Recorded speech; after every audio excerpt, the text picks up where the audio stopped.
ক্ষমতা জি আপা দখল, সে তো জবরদখল করছে, সে তো জি মানে আপা জি তার কোনো লিগালিটি নাই যে সে উপদেষ্টা বলে আমাদের কোনো পদ নাই। জি আপা যেভাবে সে ক্ষমতা গেছে এটা তো মানে মানুষ খুন করে জি মেরে আপা একটা সিচুয়েশন তৈরি করে তারপরে তো সে ক্ষমতা গেল। জি জি আপা জি জি না তার আমরা উত্তর এগুলা ছিল তো আমাকেই মেরে ফেলা।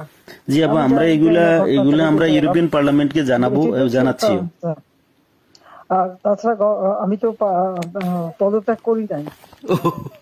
জি আপা আপা সবচেয়ে বড় কথা হচ্ছে যে আমাদের কনস্টিটিউশনের আর্টিকেল 57 অনুযায়ী যেভাবে পদত্যাগ করতে হয় জি আপা আমার কিন্তু সেভাবে পদত্যাগ করা হয়নি, এবং সে কিন্তু ওই জন্য 6 তারিখে জায়গায় 5 তারিখে নিয়ে আসলো।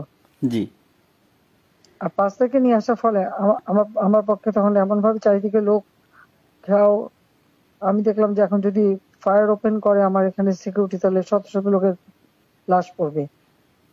জি আপা জি হ্যাঁ সেটা এত লাশ ফেলে আমি ক্ষমতা থাকতে চাই না। কিন্তু যখন আমার একটা সিচুয়েশন হয়ে গেল যে আমার সিকিউরিটি যাওয়া এগুলো বাধ্য হয়ে তখন আমাকে সরে যেতে হলো গণভবন থেকে।